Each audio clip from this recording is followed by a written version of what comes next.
ধরুন আপনারা যে ফল আমেরিকাতে খান, এটা কি আমেরিকায় চাষ হয় ফল নাকি কানাডা মেক্সিকো থেকে আসে? লেটস সে আপনি যেই অ্যাপেলটা দিয়ে আজকে ব্রেকফাস্ট করলেন, যে অ্যাপেলটা আপনি খেলেন, এটা মেক্সিকো থেকে এসেছে।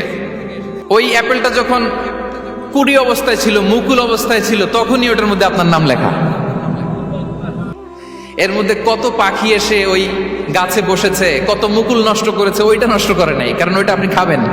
ওইটা পুষ্ট হয়ে সুন্দর একটা ফল হয়ে ইম্পোর্টেড হয়ে এটা আমেরিকাতে আসলো, আমেরিকার বাজারে। অনেক মানুষ ওই ফলটা সুপার মার্কেটে যে ধরে চড়ে নেড়ে আবার রেখে দিয়ে চলে গেছে, নেয় নাই। ওইটা সে খাবে না, কারণ ওইটা আপনার রিজিকে লেখা। ওই ফল আপনি নিয়ে আসলেন, বাসায় অনেকেই অ্যাপেল খাচ্ছে, কিন্তু ওই অ্যাপেলটা খাবে না, কারণ এটা কে খাবে? সুবহানাল্লাহ পড়তে পারলেন না মজা করে? আল্লাহু আকবার। আপনার জন্য যে রিজিক নির্ধারিত, এটা আপনিই খাবেন। এর মধ্যে আপনি মরে যেতে পারতেন, বাসা থেকে অন্য কোথাও চলে যেতে পারতেন, কিন্তু না, মরবেনও না, অন্য কোথাও যাবেনও না ওইটা খাওয়ার আগে। This is the essence of risk, this is the essence of provision, sustenance. ইন্নাল্লাহা হুয়া রাজ্জাকু যুল কুওয়াতিল মাতিন। মায়ের পেটে থাকতে নির্ধারিত, ওই ফল কেউ টাচ করবে না up until you try it. This is risk. এই কথাটাই বিষ্ণু ঈসা ইসলাম খুব সুন্দর করে বলেছেন, লা তামুতু নাফসুন হাত্তা তাস্তাকমিলা রিজকাহা। অন্য বর্ণনায় এসেছে লা তামুতু নাফসুন হাত্তা তাস্তাউফিয়া রিজকাহা। মানুষের জন্য যে রিজিকের বরাদ্দ, সেটা উপভোগ না করে, সেটা না খেয়ে ওই মানুষ এই দুনিয়া থেকে বিদায় নিতে পারে না। তাহলে আমার রিস্ক ভোগ না করে আমি মরবো না, এবং এটা যেহেতু আপনার জন্য নির্ধারিত, এটা আপনি পাবেনই। এখন এটা কি হালাল পন্থায় আপনি পাবেন না হারাম পন্থায় পাবেন, দ্যাট ইজ ইউর ডিসিশন। আপনার রিস্ক আপনার কাছে আসবে। এটা নির্ধারিত না অনির্ধারিত বলেন তো? আমি সবার কাছ থেকে শুনবো, রিস্ক কি নির্ধারিত না অনির্ধারিত? ফিক্সড, নির্ধারিত। ফর এন এক্সাম্পল, ধরুন আপনি সারা জীবনে 1 কোটি টাকা ইনকাম করবেন। কয় কোটি?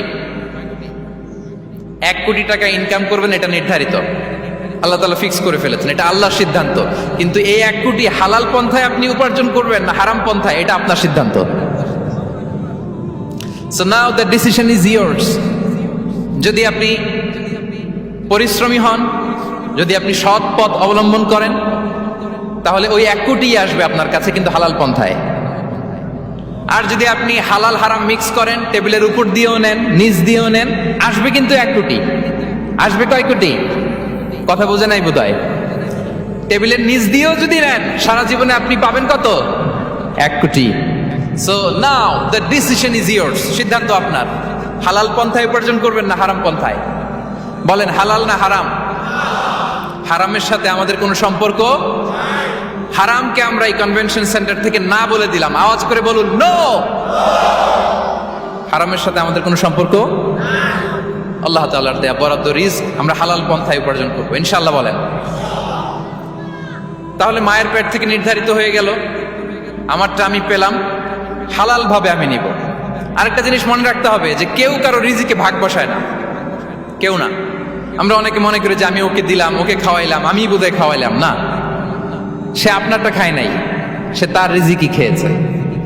আমাদের ঘরে আমাদের বন্ধু বান্ধব আসে অনেক সময়, আমাদের ঘরে অনেক সময় অতিথি আসে, তাদেরকে আমরা আপ্যায়ন করি, তাদেরকে খাওয়াই।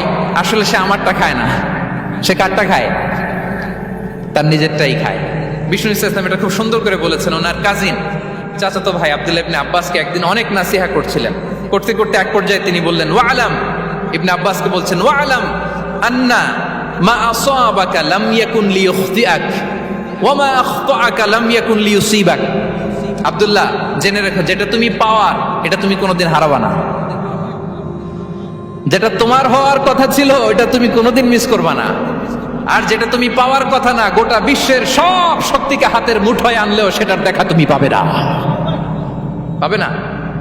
ওয়ালাম আন্নামা আসাবাকা লাম ইয়াকুন লিইখতিআক ওয়া মা আখতাআকা লাম ইয়াকুন লিইউসিবাক রুফিআতিল আকলাম ওয়া জাফফাতিস সুহুফ। আব্দুল্লাহ, রিজিক নিয়ে চিন্তিত হয়ো না, রিজিক নিয়ে পেরেশান হয়ো না। প্লে ইউর রোল, রিজিক ইজ ফিক্সড। যেটা তুমি পাওয়ার তুমিই পাবা, যেটা তুমি পাওয়ার কথা না, চেষ্টা করেও সেটা তোমার কাছে আসবে না।